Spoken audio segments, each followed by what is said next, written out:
Welcome to the video. We're here talking with Julie in beautiful East Tennessee. It's beautiful here. On a beautiful day. This range is gorgeous. It is. I love going to different ranges and seeing how they lay things out. And like this one uses natural terrain so beautifully. Yeah, I mean, it's literally cut into the side of a mountain. Yeah. East Tennessee is perfect for building ranges. Yeah.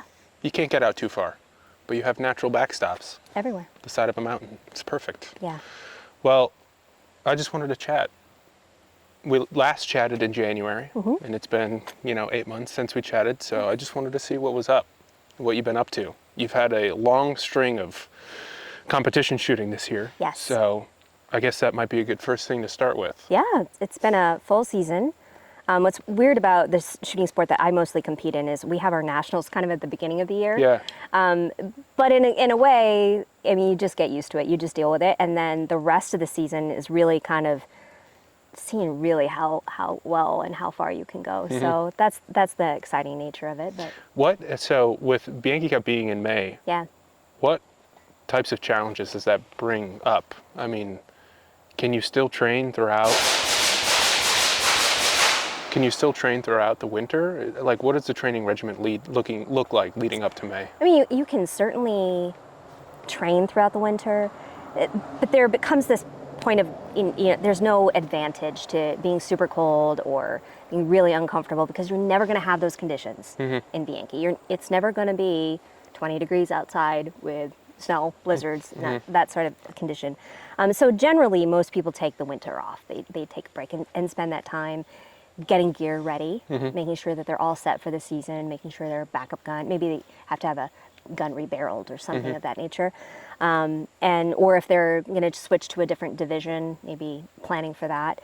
But things really start to kick into gear in April. That's when the first major match is of the season. And then we have basically 3 matches before Bianchi. And so a lot of people knock the dust off at those matches. And if you're smart, you start a little sooner. So it's a total mental game because the course of fire is always the same. Yeah, right. So it's not like you have to remember how to do things. You just have to create that, figure out what your shot plan is and those little quirky things that you're like, oh yeah, I do this. And yeah. Like, oh, they've got to get that into my groove, that sort of stuff. You kind of forget. What does qualification for the Bianchi Cup look like? Could anybody just go and shoot Bianchi Cup, or do you have to qualify for it? No, anybody could, as long as they have a slot available, anybody can show up and shoot. You should come with some shooting experience. Yeah. You gotta obviously be able to draw from a pistol, or from a holster rather, safely, and all of that. But many of these, it's actually harder to get into many of these leading up matches, the state and regionals, than it is to get into Bianchi, because there's a very limited, we only have 80 slots. Yeah, right. It's a one-day competition. We can only run 80 people through, and so you got to get on it. Interesting. Yeah. So how did you do at Bianchi this year? I don't even remember. I think I was third. I may have been second. I think I was third. I think I was third. Overall, or among the women? For women's? Yeah. Which I'm kind of like that. If I don't win, I really I dump it's kind it. of just in the past. Yeah. It's like it's always a goal to be in the top 3, right? That's like the minimum. Like, okay, you gotta get on the podium. I gotta get on the podium. But if I don't, it's kind of like I don't remember. Second, third, doesn't matter, kind of thing. So it was a podium year. Yeah, good. Are there always people that always come back to Bianchi Cup where you're like, yeah, that's going to be a tough person to take down this year? Always. Well, first of all, like the 2 back and forth champions at the match and with the Army Marksmanship Unit guys there as well were excellent. You've got Bruce Pyatt and Doug Koenig. And those guys are always putting up incredible scores. So they're like, oh, toss up, who's going to win it this time, And there are several women that are very, very talented that like, oh, this isn't going to be something I can just hope and you've got to bring your X game with you. So, yeah, it's tough because, but at the same time, it's never really about that. I go into Bianchi like, okay, is this going to be the year that I can break and can I shoot a perfect score? And that's what everybody goes into Bianchi doing. Or if you're not at that level, like, oh, this is the benchmark score that I want to shoot this year. And so, yes, it's first, second, third women or whatever, even overall. If you win Bianchi Cup with a 1918, you feel like, that's sad. It's a little sad because you want that. Yeah, right. You want that 1920, and it's really hard to do. Yeah, that's perfect score is 1920. 1920. And it's scored based on accuracy and speed? Every string of fire is fixed time. Yep. So you got to be speedy at certain distances. You have more time at the longer lines. It's enough time for someone with my speed background that I don't even think about time limits. Okay. It's not even a problem. But someone who doesn't come from that world, like maybe Bullseye or just isn't used to being speedier, maybe their draw is a half a second slower or whatever, and it becomes, they worry about time in a way that I do not, which is a big advantage for me. Yeah, that's great. So Bianchi Cup, which is a championship right off the rip. I mean, right in spring. Yep. What followed that, I guess, for you this season? Yeah, so I did a lot of catch up in social media stuff and work stuff and volunteer stuff, and then I jumped back in August into the competitive season. So we run a lot of back-to-back matches. So day one is the regional match, and day two is the state match. So everybody comes and, everybody's like, day one, and then day two. So I went to Wyoming, I went to Pennsylvania, I think I went somewhere else. I can't remember anything. We're putting you on the spot here. I know, but I have one more back-to-back this season. So I have one last, and it's in my home state, two of my favorite clubs, my sister clubs in two different towns, and it'll be a lot of fun. Yeah, that's great. You were telling me a little bit earlier about how excited you are for next season's shooting championships. So you got the Bianchi Cup. You said, are you going to go to the European Bianchi Cup? I hope so. They haven't released any specific dates yet, but I would love to be able to go to the European Bianchi Cup, and then it's also a World Championship year. We've had a bit of a lull due to the pandemic. That's when I was on the team and everything was good to go, and boom, just like so many other things rather. So next year is going to be a World Championship year in New Zealand. Great. So that'll be a big year. Yeah, 3 championships. Yeah. It's kind of like when you think of, gosh, how Olympic shooters must feel like when I got to go to the Pan Americans. I got to go this, and then there's the Olympic Games. So it's a big year. Yeah. Do you think, I asked Jerry the same question about his type of competition. Do you think Steel Challenge or something similar would ever be included? Since you brought up the Olympics, do you think it'd ever be included in the Olympics? The only way I think it would ever be included in the Olympics is if it were done with lasers. I don't think any firearms will be. They are making it ever more difficult for firearms to exist there. Even with like the skeet shooting they do? Yeah, even with that. It's one of the few reasons that the shooting sports are still a part of the Olympic Games is it allows countries that are not going to dominate in other sports, it gives them an opportunity to shine there. And so, we've all seen the memes with the guy from Turkey. Yeah.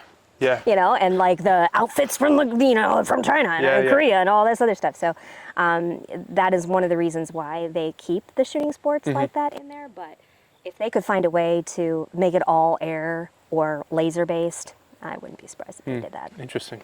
Yeah. Have you done any hunting this season? No, not yet. There's something coming up, though. Yes. It's, hunting season's right around the corner. And I'm going to do a good bit of deer hunting and possibly hog hunting. Yeah. And I'm excited for that. My freezer is running low on venison. So I gotta fill it. Do you often hunt? Well, I used to, but now I have a daughter who loves to hunt, so I'm always in the blind with her. Yeah. like, shoot it, honey. So, and my youngest daughter is like, she did her first little apple seed competition, and she's ready to go. She wants to shoot Bianchi next year. She's like ready. So I'm like, I guess I'm not gonna. Just supporting them, right? Yeah, there's something about it. It's kind of like the first time I went shooting and brought my oldest daughter with me to a match where she got to shoot as well. Finally, realize, like, oh, this is what my dad felt like, you Yeah. know, like, oh, it doesn't matter how I do here. And so that's really neat. And then when you watch your child have a successful, safe, you know, good shot on an animal, Yeah. and that first time, oh my gosh, Yeah. it's pretty crazy. Yeah. Is that something that, I guess just generally with your daughters Yes. and introducing them into firearms and the shooting sports, is that something that they sought out because they saw you doing it? Or is that something that you showed them and kind of just because of what you do, they just were with you? So we make it a point to introduce firearm safety at a very, very young age. Yeah. You know, it's my job, it's my life, right? And so that's always been a part of it. And they know what I do. And my husband's in law enforcement, so they know what he does. And so when we started traveling to matches together, that's when, you know, my oldest daughter, she loves to volunteer and keep score. I mean, she loves that. And all the people at matches love the volunteers, right? And my youngest daughter is like, oh, I'll run targets. Yeah. I think you heard that one. So, This is live. We're just going to post it just like this. and so she is more like my husband and me. And she's like, oh, this is fun and all, but I think I might really like to try this. Yeah. And so we gauge their introduction into shooting based on what they want to do. Yeah. And so my oldest daughter really loves hunting. Yeah. And that's her thing. Whereas my youngest one, it's like, oh gosh, I'm gonna need to. The ammo is gonna be a problem. This is gonna be. we're gonna have to figure this one out. Start reloading, right?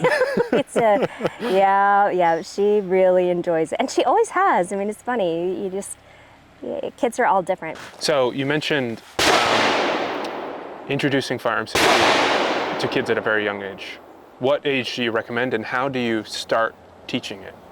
So I think that, you know, it's the same approach that if you are in the kitchen cooking, you're like, no, don't touch it. You know, you're always talking to your children about what they can and can't do, establishing rules, what they're allowed to do. So that can start as soon as they're able to comprehend it. So toddler age.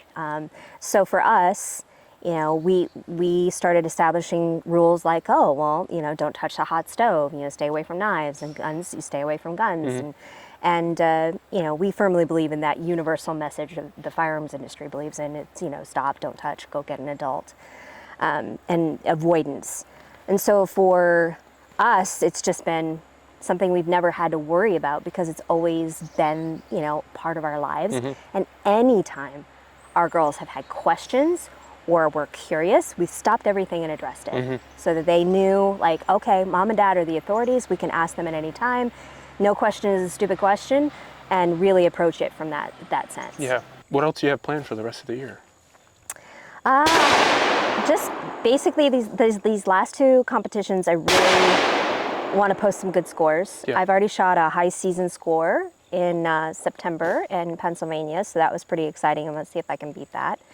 Because it's just one step closer to that 1920. And then, you know, hunting season is upon us, and then before you know it, it'll be SHOT Show time. Yeah, that's right. And, you know, I love fall because it does give me a little chance to relax and spend time with the family and enjoy colder weather and bring out some funner guns to shoot, Yeah, you know, yeah. stuff like that I normally wouldn't have a chance to. Yeah, just that. Great. What are your thoughts on the Bodyguard 2.0? I love it so much. I love it so much. I have little hands. I have very short little stubby fingers. And it is the first gun that I've like picked up and went, oh my gosh, I don't have to stretch to reach the trigger on it. And I like literally shocked myself with how fast I could shoot the thing. I'm like, man, like I should be shooting There's some playback to this magic in thing. that gun. Something, I don't know what it is. You know, obviously, for someone with really big hands or really thick fingers, and it's not for everyone. And I love that we're making not these universal firearms, like, oh, everybody can have, like, no, there are firearms that are better for certain people, for whether they want it for a specific purpose or whether it fits them physically better. But I love that gun so much. I was like, oh wow, this is tiny, and then I shot it. I'm like, oh, and every time I get to shoot it, I'm like, I just love it. I just love it so much. I really like how low the bore axis is. It's ridiculous. Yeah. And kind of going against what you just said, I have bigger hands, and the gun still fits me perfectly. Yeah. It's so incredibly ergonomic. Yeah. And I love it. I love it too. It's really nice. It's so easy to conceal. I mean, obviously, the only drawback for anybody who's wanting something more powerful is it is 380. I have no issue carrying 380 with federal HST. But I mean, 12 rounds, 12 plus 1. In a gun that's the size of my palm. I mean, when we first came out with a shield, we didn't have that capacity. Yeah. And I mean, I have that. It was great. I'm like, this is amazing, right? And now you have something in that small package that's super easy to conceal, super comfortable. Yeah. It just makes carry comfortable. Yeah. 80% of the size of the Shield Plus, but it still carries the same amount in a flush fit magazine. Yeah. It's ridiculous. It's awesome. The engineers did a really good job. I call it magic. There's some real smart engineer at Smith & Wesson that's coming up with this So stuff. there's a couple times we've done this. When we came out with the M&P 40, and it was 2006, 2005-ish, I had the chance to shoot it at the Smith & Wesson indoor range. I was shooting for a competitor at the time, and it was a pickup gun. And I was like, oh gosh, gotta shoot a polymer 40, blow on, this is great, whatever. And I picked that thing up, and I couldn't believe the ergonomics of a polymer framed 40 cal 4-inch gun that shot so soft. Whereas the company that I was repping at the time, I didn't even shoot 40 or 45 out of, because it was painful. It was not fun. It was not competitive. I picked that up and I thought, oh my gosh, this is amazing. This is amazing. And so this is like another one of those. Oh, I just get giddy. I like giggly inside because I so enjoy it so much. Another recent release was the Carry Comp pistols. So full-size metal, compact polymer, and Shield Plus with the longer barrel, 4-inch barrel. Yeah. What are your thoughts on those? More? Can we have more? You know, I think everybody's the same way. Like, I love the profile design and just the way they feel. And, you know, obviously we've figured out how to add porting to guns to make them, you know, get the benefit of it without being too wildly distracting. And that's great. But I would love to see that go across the M&P line. I just love it so much. You know, when I first saw it, it reminded me of the old V-comps in the revolvers. Yeah. It's kind of that same kind of vent design. Yeah. Just implemented into a semi-automatic. Yeah. And I really like the new slide serrations. Yep. It looks slick. It does. Real slick. It does. We just need them. I mean, that's the. Now just make them for every just for line. everything. But then I'll have my safe is too full. I mean, that's not a problem. I mean, I can always get just another. go buy another safe. I know, right? But it I was going through guns to bring here, even, and I'm like, wow, this is an original Shield right here. I love this gun. I'm like, what am I going to do with this now that I have a Shield Plus and then I have a Bodyguard? I'm like, I don't know. I'll bring it out sometime. Boy. Evolution. Yeah. It's an amazing thing. Yeah, it is. I can't wait to see what we do next. Who knows? Who knows? I mean, We've got some wizards in there now. Some wizards we call engineers down there who just come up with crazy stuff. Yeah, they do, but that's good. Yeah. Cool. Well, I think that's all I got. All now. right. Yeah, well, good. Yeah. Thank you. My pleasure. And we'll talk to you next time.